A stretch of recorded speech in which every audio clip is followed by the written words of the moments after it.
Is the success that you've had what you imagined it to be? On the brand, no. It was hard to imagine. Yeah, all of this will work. All of this is going to drive leads. All of this is going to drive recognition. The level of reaction that we're getting, that I didn't anticipate. Like, we get every day 3 or 4 WhatsApps or Slack messages, DMs about people reacting about the product.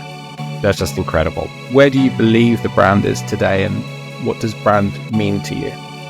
I like Udi Lederger's definition, and he says brand is what people say about you when you're not in the room.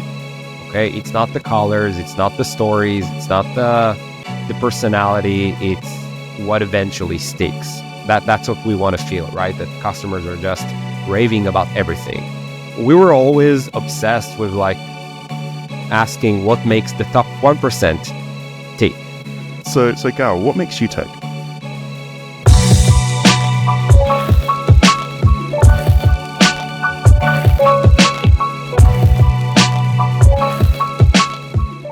Gal, welcome to What Makes You Tick. Thank you so much for joining us today. Thank you so much for having me. Very excited to be here. We are very excited, and I say we because Richard is also here. Richard, welcome also. Thank you so much. Another founder special. And what's really interesting about this founder story is that we have one of our alumni inside the business. Shout out to Meredith Chandler. And for the kind referral into Gal. It's obviously a business that a lot of people would recognize because you've done such a good job of, building in public, and the success stories that you've had are all over LinkedIn. And I know a lot of people probably following you so far. So we're really excited to sort of unpick your brain around a couple of the really interesting topics that we've seen you talk about on LinkedIn, and have a good understanding of the inside view of one of the fastest and most exciting tech companies in the world. Oh, wow. That's an intro. Thanks so much. Appreciate it. So Gal, what makes you tick? I think I'm just everything that I do, everything that I've done throughout my career and life, like, I'm just a passionate person. I just like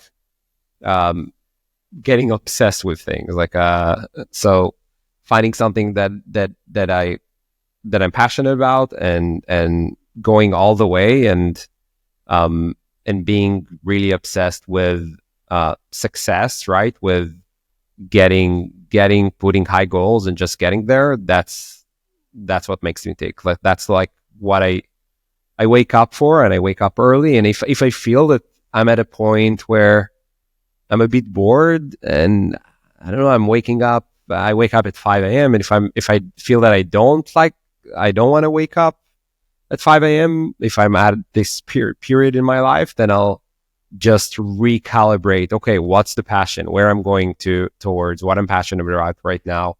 So I think that's what makes me tick.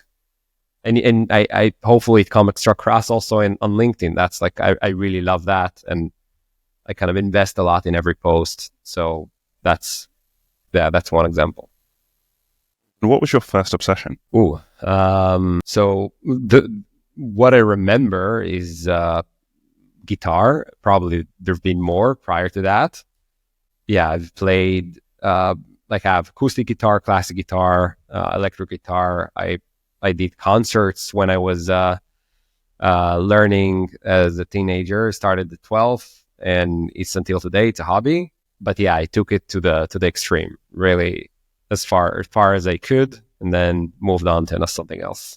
So tell us a bit about Aligned, the award-winning Aligned. Tell us a bit about the journey and the story.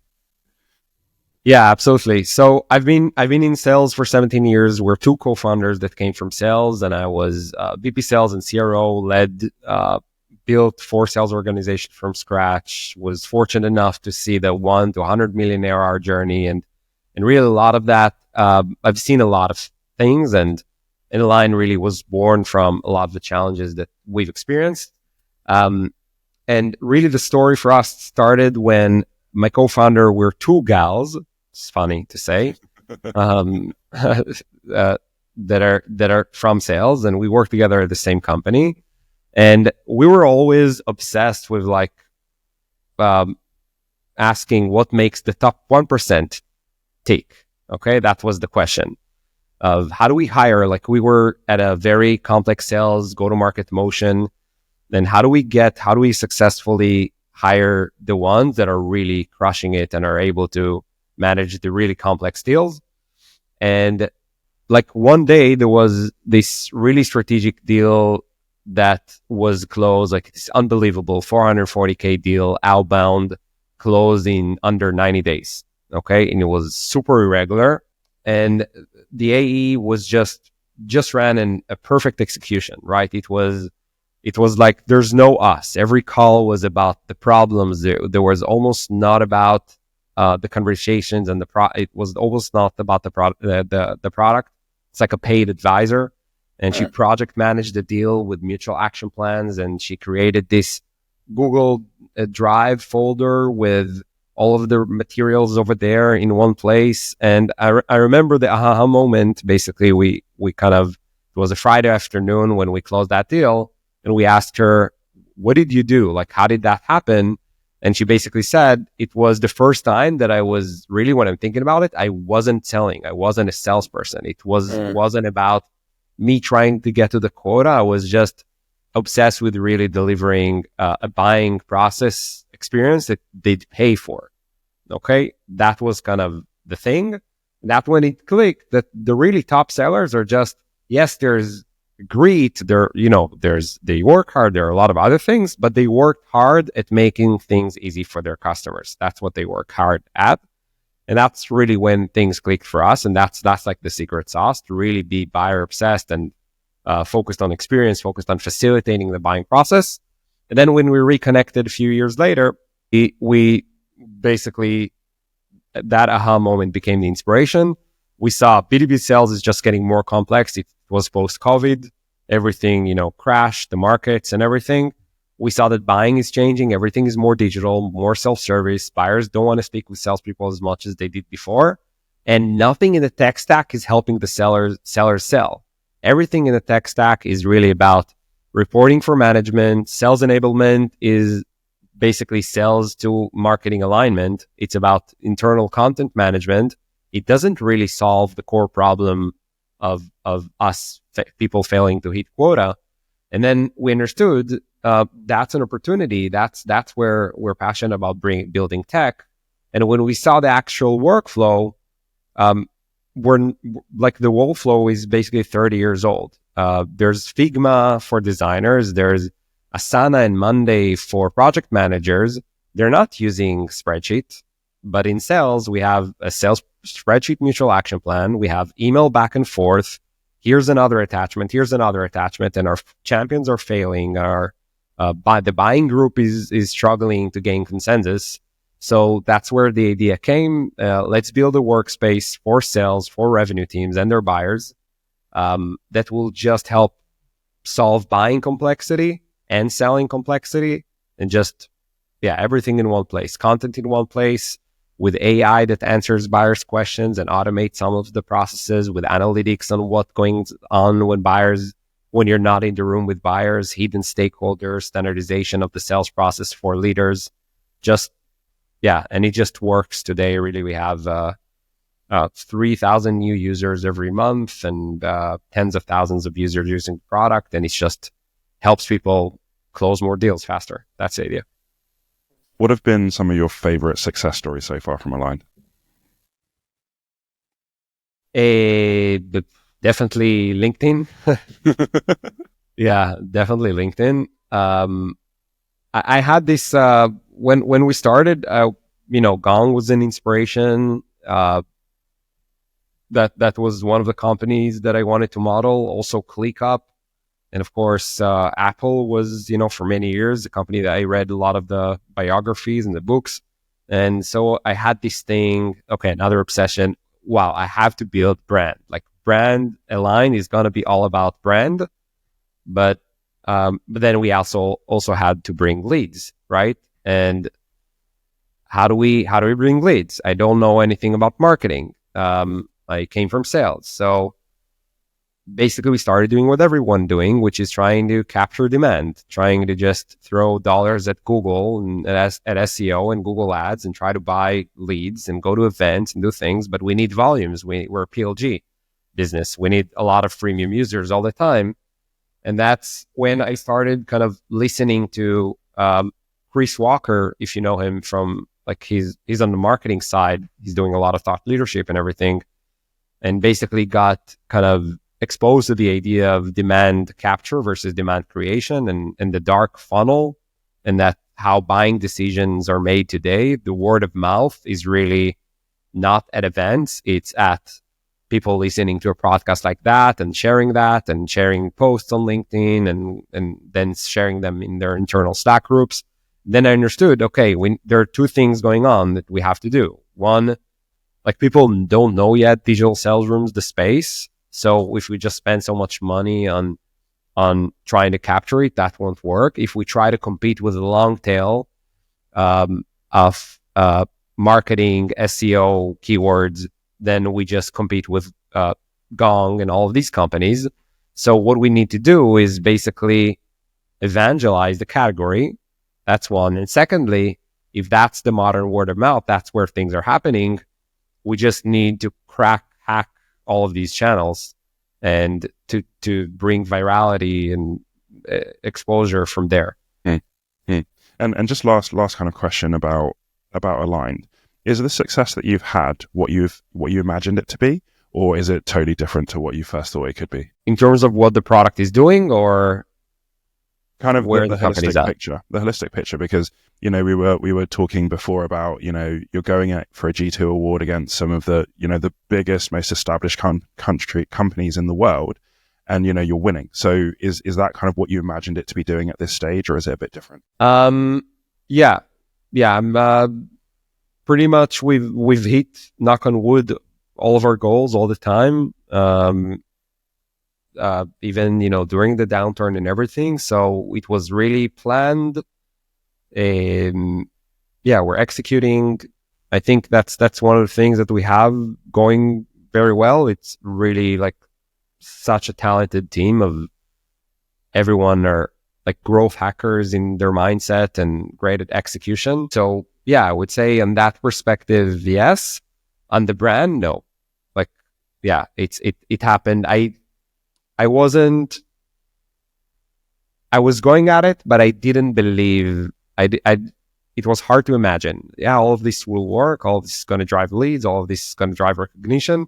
So I think the level of reaction that we're getting, that I didn't anticipate, both on the brand perspective and, by the way, also from the product. Like, we get every day 3 or 4 WhatsApps or Slack messages, DMs about people reacting about the product. That's just incredible. That surprised me every time, and I'm really grateful for that. Something comes to mind, Gal. I was listening to a podcast the other day from Dan Sullivan, and he had his sort of cohort of strategic coach entrepreneurs, and one of them was defining brand. And he'd created an acronym for brand, which was buying responses affecting now decisions. And it's like, when there's that moment of decision around what I'm going to go and pick, who I recommend, who I ping in the Slack channel, if you have built brand equity in someone's mind, then you're the name that people start to recommend. And I was just wondering, when you're talking about the brand, where do you believe the brand is today, and what does brand mean to you? Yeah. I like Udi Lederger's definition. Udi is the former CMO at Gong. And he says, basically, brand is what people say about you when you're not in the room. Yeah. It's not what you decide that you want to be and stand for. Okay. It's not the colors. It's not the stories. It's not the personality. It's what eventually sticks. And for what eventually sticks to stick, it needs to be everywhere. It needs to be influenced by how I'm coming across in a podcast and on social, at the colors, at how we're hiring, at how we're treating employees, at how well we're building the product, right? How much people feel supported how fair we are on pricing, how great we are in support and customer success. All of that really contributes into the pillars, right? Or the building blocks of a good, strong brand that just everywhere you get that, wow, like that's what we want to feel, right? That customers are just raving about everything. Oh, they're top here, they're top there. They have the content, they get it. They're professional. Their sales teams are great. Their support is fast. Like all of that together is, wow, that's a brand that I love. Yeah, hope that helps. Yeah, absolutely. So Gal, you talked about being obsessed with this idea around what do the top 1% want and what makes the top 1% tick. I obviously know that the reason why we're talking is because Meredith joined your business. And I know that when she announced that and I found out that it was you, my reaction was, well, what a fantastic business. And it is all that brand equity. You know, I don't know a huge amount about your product. I certainly couldn't sell it today. But it had that kind of image in my mind. And I'm just wondering, you've talked a few times on LinkedIn and I've interacted with a few posts around your mentality towards hiring the best and what that really means and what you value when you're looking for people. So talk to us about your mentality around building the team that you've created at Aligned. Yeah, absolutely. So have a few principles. One of them, I think that's the one that you've seen more in posts, is just hire for what you can't teach. Okay? I'm big believer in that.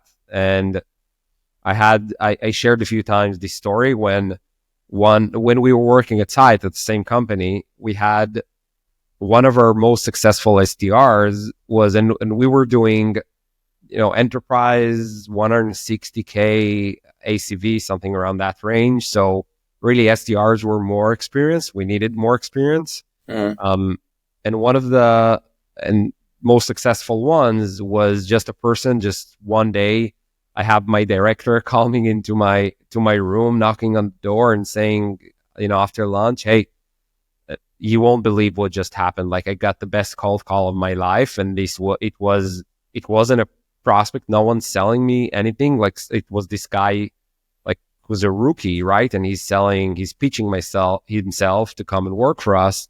And he has no experience, no degree, nothing. Like he just, like nothing to say, right? Other than he's decided that what he wants is sales. He's learned about the SDR profession. He read this book and that book and quoted a lot of things, and he just went on that long pitch and mentioned a lot of things. He did the research. He was passionate. He was hungry, and he even shared a life story of how he doesn't have parents. His parents are not with us, and he's just like really a hard life story of how he's against all odds making it. So he said, yeah, I think we have to hire him, right? And when you bring someone that hungry and someone that willing to learn, willing to be coached, and with what I would say is a growth mindset, right? He's adaptable. That's the person that would fall and get up. That's the person that would believe when you say, hey, this is where we need to get. That's the person that will look at challenges, not problems.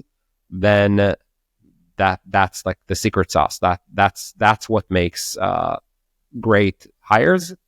And that's what happened, right? He became really great. So I think that's one main thing that I look for. It's fascinating because I'm pretty sure if you ran a standard process, I don't believe that you probably do run standard processes in the way that other people do, and you'd had 1,000 applications and you had someone potentially without the right lens looking through who applies to go and make a, go kill decision in terms of who makes it through to interview and shortlist, he would have been rejected, right? Or they would have been rejected. Yeah. So there's a lot to unpack there. They've shown a huge amount of resourcefulness. There's a load of proactiveness. They've gone and found the contact details. They've prepared the pitch. They've shown self-learning. There's a compelling reason to be successful. Like you can't teach that. I'm just curious with that example, what are some of the things that this person has now gone on to show you inside the business that are consistent with what you saw in that aha moment when your director ran in the room screaming that they found their next superstar? Yeah, I think what I'll say right now, there isn't a direct correlation. Like, there's another element that I would say more for management, maybe, that I would look for. But I think there are people that can be like, he eventually became really just an exceptional IC. Okay, just delivered, and he delivered on the numbers, and he got promoted pretty quickly. I think that's what you get basically from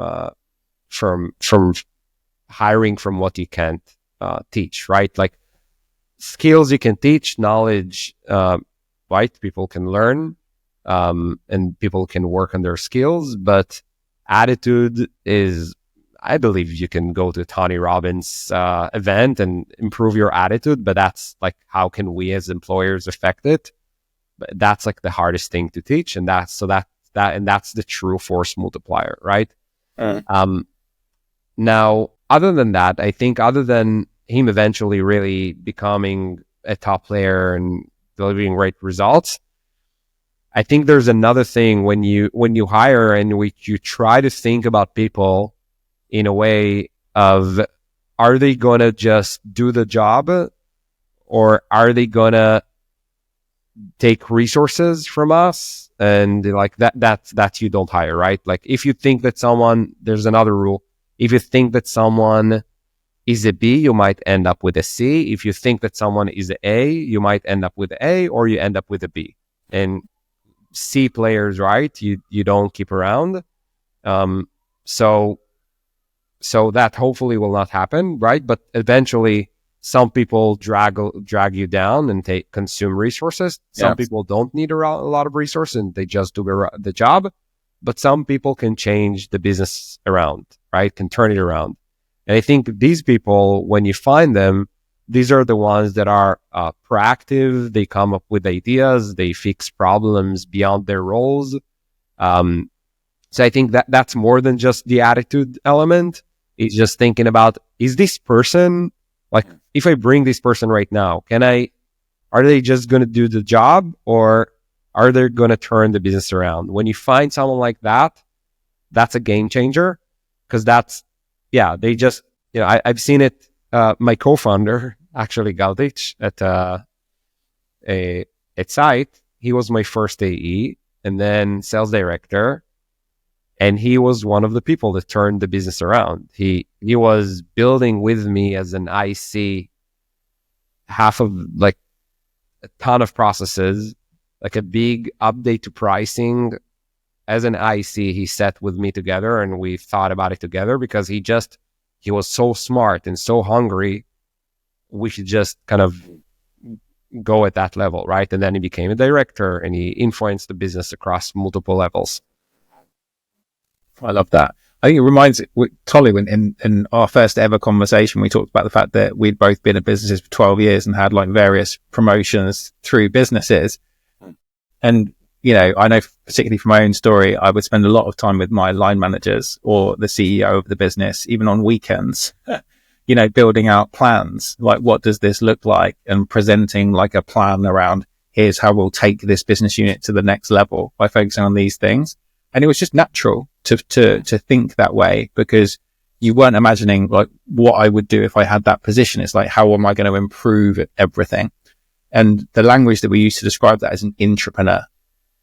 So someone who acts like an entrepreneur inside your business. And it's really hard to teach that. And it's often someone who is either really wants to become a founder, or maybe someone who has had a business and they've failed. And they really prefer to be as part of a bigger team, part of a tribe, to be a cog in something more significant, but not just to be what I would call an adder who just gets on with the job and does it to a high degree, but they really want to build something. They are builders. And I'm just wondering your mentality towards, are you indexing on someone who is looking to become a founder, or someone who's tried it before and failed, or what does that look like for you? Yeah, no, I think we're talking really about about the same things. I love your definition better. You explain it even better. I think that someone that has that founder mentality as an employee is that. Yeah, that's what I'm talking about. I think that it's one of these things that just are hard to repeatably hire. But when you find them, and I think you need to, at certain roles, key roles, just really find these people, especially at the beginning, they just turn the business around. Yeah, 100%. Because if you put an adder into a leadership position, then you're never going to go and create entrepreneurs. You just won't. But if you get those people in the right positions, other people want to work with those people. You know, it's like the whole A players want to work with A players thing. But I also think there's a really dangerous part about getting hiring wrong. And I know he talks about it in the pre-chat, but I think it's as simple as 4 types, which everyone can understand. You have adders, your solid state players, subtractors who take away, drain, cause drama, dividers, high skill, high will. So that model doesn't work because they can be high skill, high will, but pull in the wrong direction, create factions, create politics, all the stuff you're trying to avoid as an agile early stage business. Or maybe they've just been unsupported and you let a really good person turn sour. And then you've got multipliers, which is the entrepreneur. It's the one who 10x's everyone's impact. They think bigger. They take you to a different place. Dan Sullivan calls it the who knows the how. You're hiring someone who knows a how bigger than you can. You're hiring the expert into your business. You know, like hire smart people to tell you what to do, not the other way around. And I'm just wondering for you, what are some of those other things that you are looking for to spot and then develop multipliers and avoid the subtractors and dividers? Yeah, that's one of the hardest things. I think when someone is at that level, you're just impressed. You're really impressed. Okay. And I think when you're meeting a lot of people during an interview process and then someone is like that, I think it's just naturally shines. But you just need to see what good looks like. You need a good benchmark. It's just hard to say. I don't have at this point any specific framework to identify these people. I typically, when I hire, I try to go into real, like I go outside of the, I've hit that and I achieved that. And this is what I've done in my career. I try to go into deep examples and deep scenarios and tell me about how you did it. Tell me more. I try to get very deep into understanding how the person thinks and how they work. And then I understand, okay, do I hear just a regular answer or do I hear like, hey, yeah, then I sat and then I took the CEO and then I met this department and that department and I came up with the idea. How did you come up with the idea? I've listened to podcasts for a few weeks and because I love the idea of because I love the topic and I knew that we can solve the problem and every day. And then I watched that episode and it gave me the idea and then I rallied everyone and I tried to build an offsite. And when you hear someone talking right in a way that's, oh, whoa, that's not a regular employee from their examples and how they did certain things, you know that you have this person. I love that. That sounds like obsession. That is obsession personified.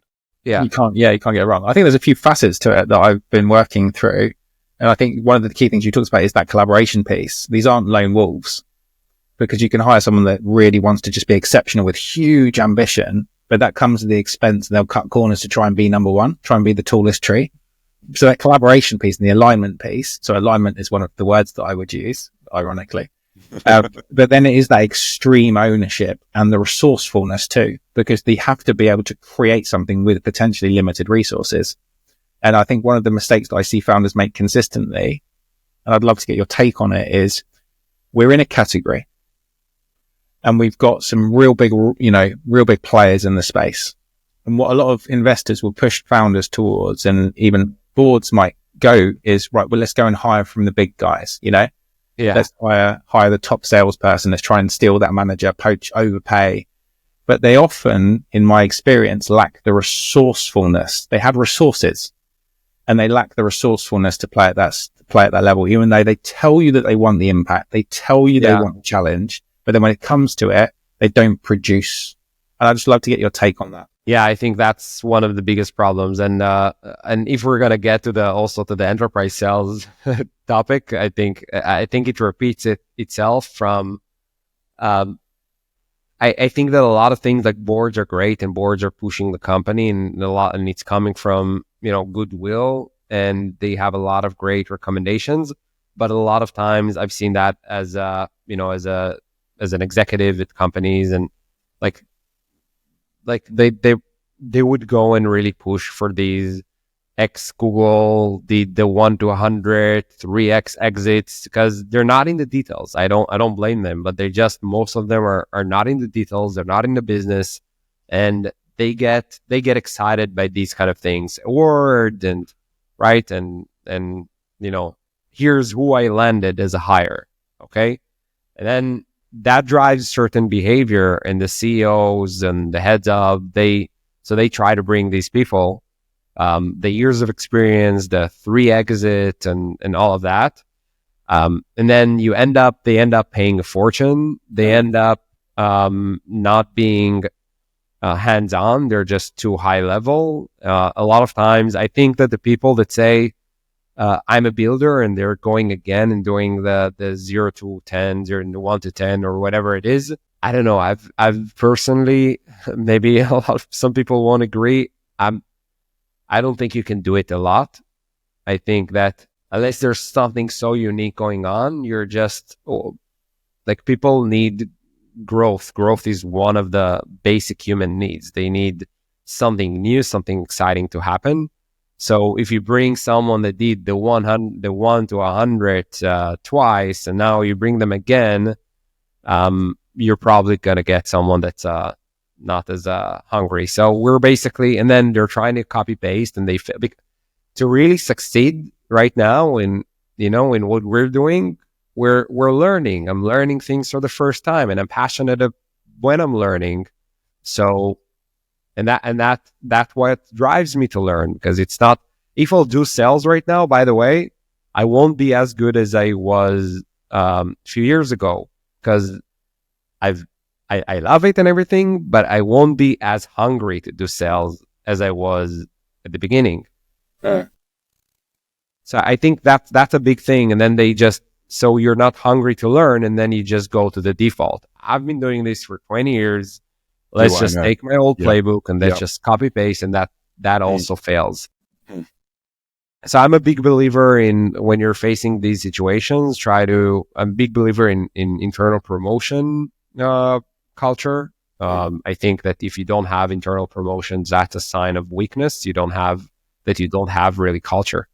Yeah, amazing. I love it. I was just going to ask that question really, which is, how do you personally, and obviously your founding team, keep that standard high as you scale and you need to place the opportunity to take responsibility to others to go and make those decisions? So what's your mentality around how you keep standards high, but also scale without you personally needing to do everything? Yeah, absolutely. So haven't reached that stage yet to really tell you how we're going to solve it. I know I've seen it from other companies. I have an idea of how I want to do it, but right now we're around 30 employees. We're growing to 40 in the next few months. So we're not there yet. Yes, we have managers and they're hiring, but I'm in all of these final interviews, so I'm involved there. But I think if you hire the right managers, so there are a few elements. One, if you hire the right managers, and that's one of the skills. Like, hire people that can hire, especially at a fast-paced, high growth environment. Like, that's the main thing that they need to do. Hire people right. So I think that's one thing. And then there are playbooks that you can build with AHR and recruitment to create like standards of what is our culture and what do we believe in, and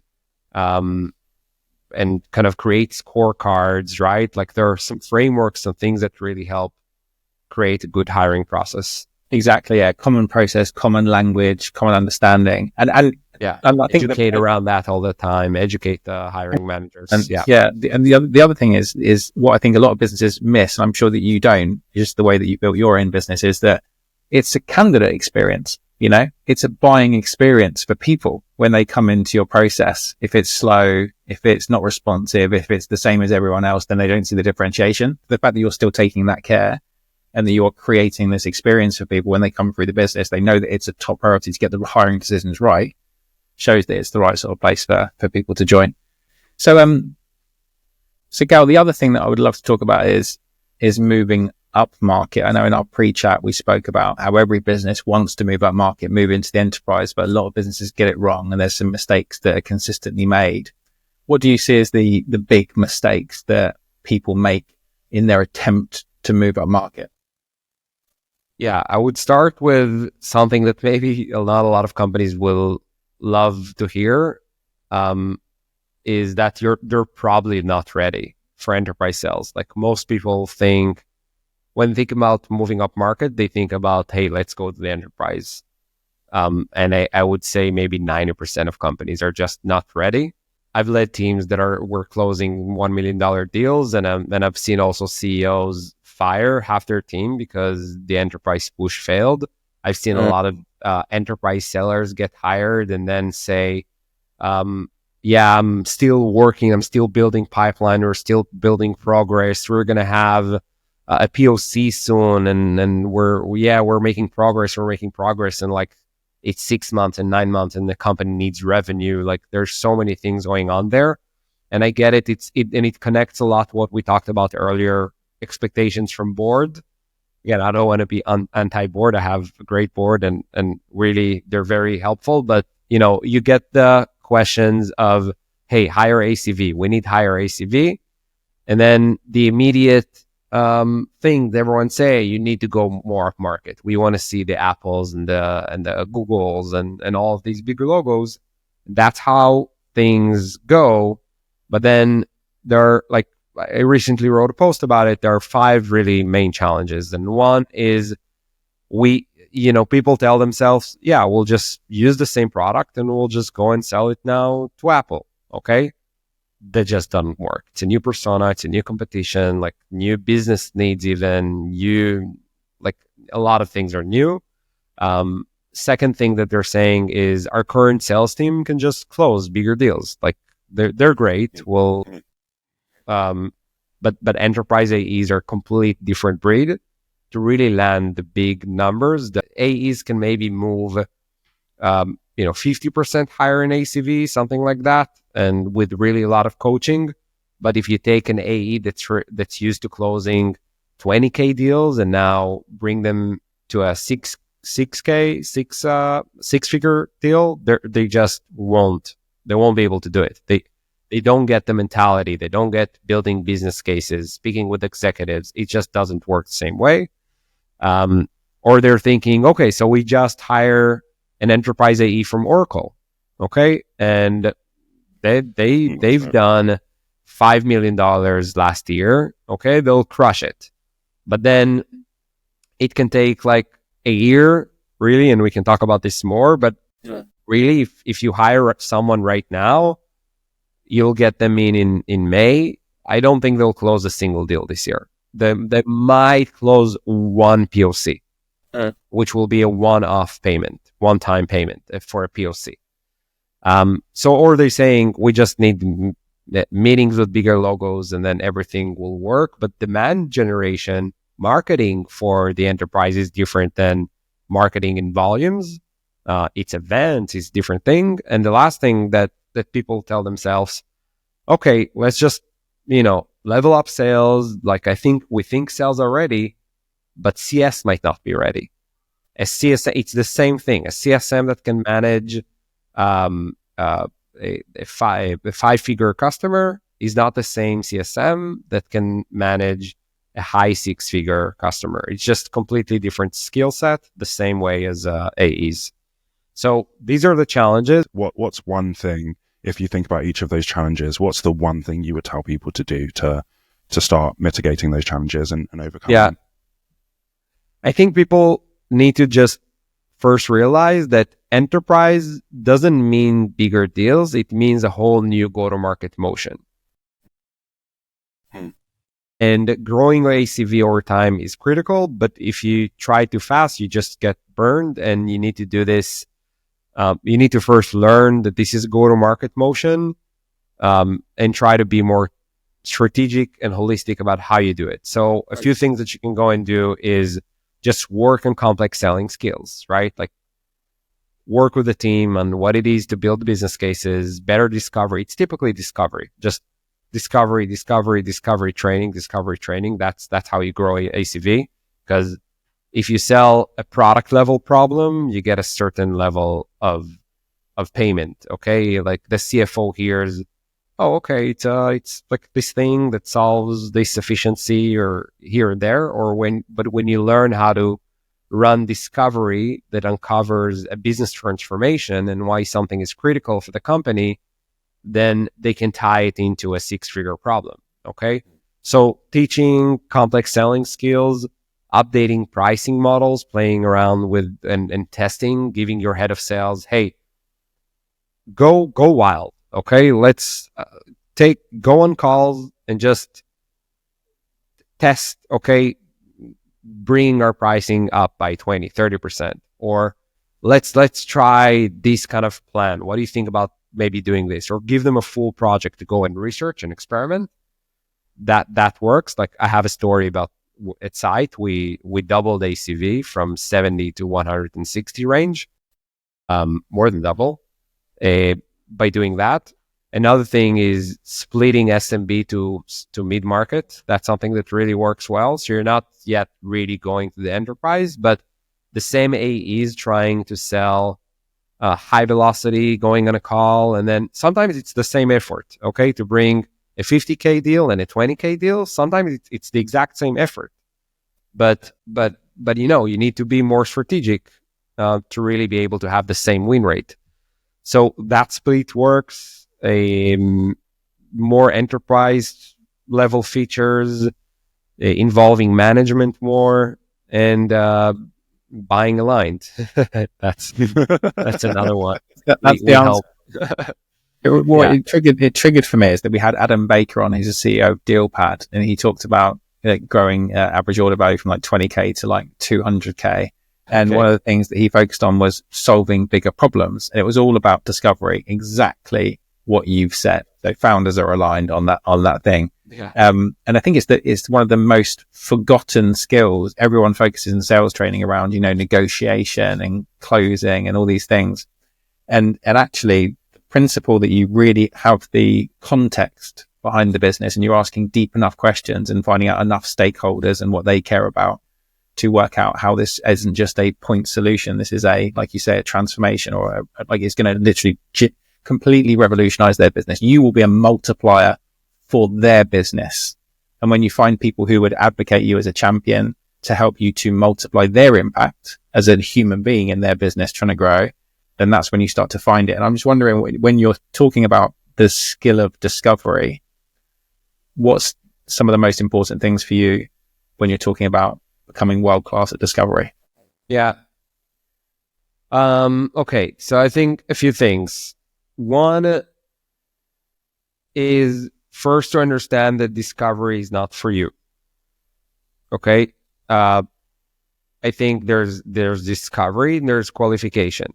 Okay. Qualification is for you. It's also for them. You don't want to waste their time, but it's qualify in, qualify out. And I think a lot of reps look at discovery and they're thinking about it from their perspective. Okay. And it's a lot of things in sales is just about mindset switch, like these aha moments that you finally get something. And I think hopefully that would help people relate, because like most salespeople, I feel like they're looking at it as, okay, I need to see that there's a problem. Okay. If there's a problem, then yeah, we could go through the process, right? Because there's a problem. And then it's for me. But if there's a problem, my manager will let me go through Medpic and won't be mad at me. And then it's in the forecast. Okay. That's the level one, I think, where most salespeople and like end up stuck at really for a while. Then level two is if you go from understanding that discovery is to help a buyer, right? Is to help them realize what their problems are. Okay, so you understand that you use the discovery to help them think about their problems differently, and then you need the discovery in order to do a demo, like, because these are the things that they care about, but beyond what they care about, this is really where things hurt. And my demo needs to be not a walkthrough. It needs to be a problem validation journey. Okay. You mentioned this problem, validate. This problem, validate. And now I think the level 3 of discovery is when AEs are realizing the whole sales process is discovery. Okay. This is the essence of selling. It's who's involved in decision-making process, asking that on every call, and what are the steps, and aligning on the steps. On the last call, we mentioned, do we need to do this and that next? So that should happen until you close. Like, things could change, right? And throughout, and then you're on one call, like we're on one call with the sales director, then they bring in their team, and then they're bringing in RevOps, and then they're bringing in enablement.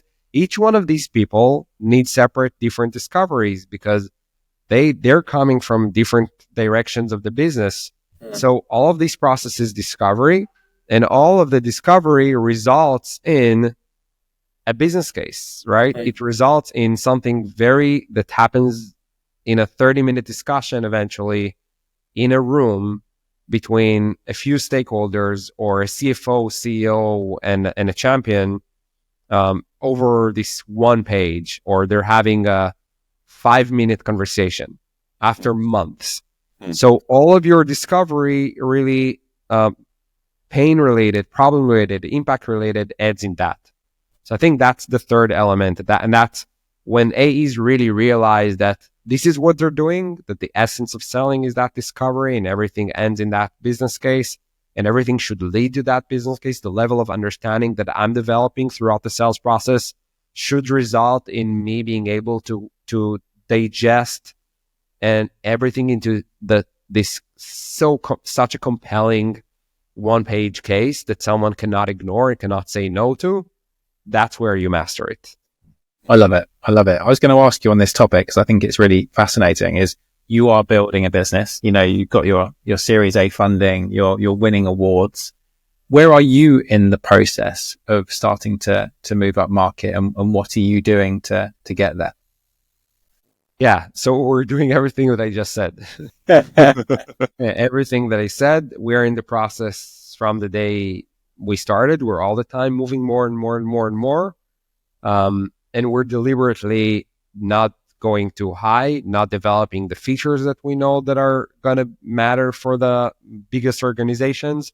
Right now, our biggest customers are 5,000 to 10,000 employees, but it's not a lot of them. So we have a few companies with between 500 to 1,000 users, but we're not equipped to 50 customers like that tomorrow.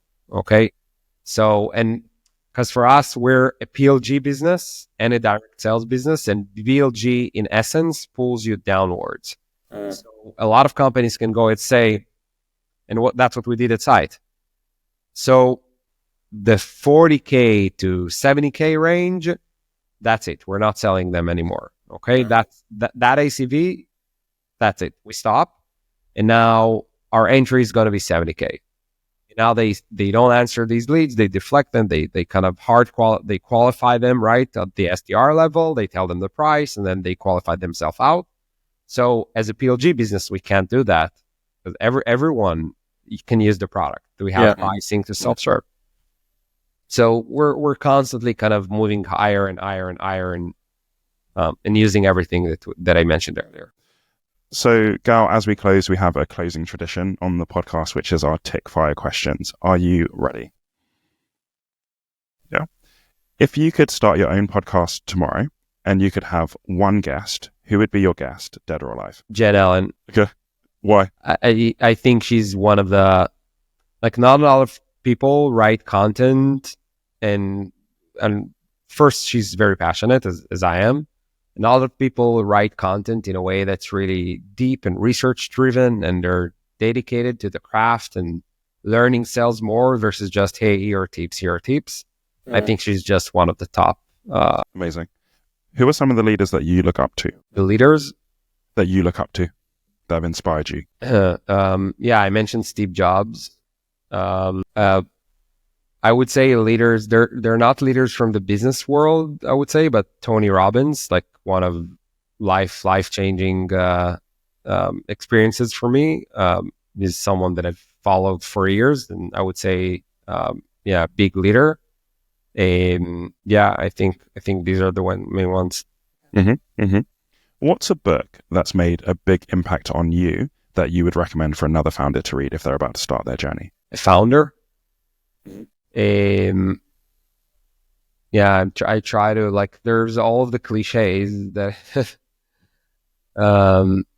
wartime CEO and there's the Atomic Habits. Like, these are classics. Let's stick with that. Okay, cool. And then last question. If we were having this discussion 3 years from now, and you were to look back over the last 3 years, what would have had to have happened, both professionally and personally, for you to be happy about your progress? 3 years from now, 100 million ARR, and personally, just same thing. Be happy, be fulfilled, be grateful. Yeah.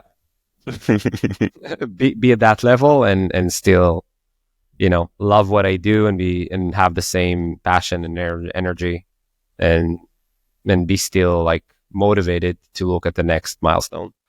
Still waking up at 5 a.m. with that fire in your belly, right? Yeah. For me, it's a choice. It's a way of life. Like, it's either that or you're crawling through life, right? Like, it's like I'm pretty sure, hopefully, right? I can't predict anything, but that I'll be there anyway, because it's really, it's a decision that you make that this is how you're going to live your life. That's how I'm looking at it. But still, nothing's taken for granted. Then I hope I'll be able to achieve both of them. Yeah.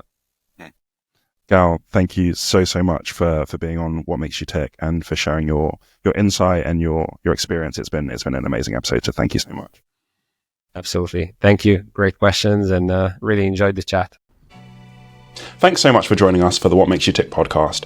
I hope you enjoyed listening as much as I enjoyed having the conversation. Yeah, there's so much value in hearing other people's career stories. And if you're someone focused on growing in your own career, check out our Growth Magnet newsletter on LinkedIn. We'll put a link in the show notes. And we will see you on the next episode.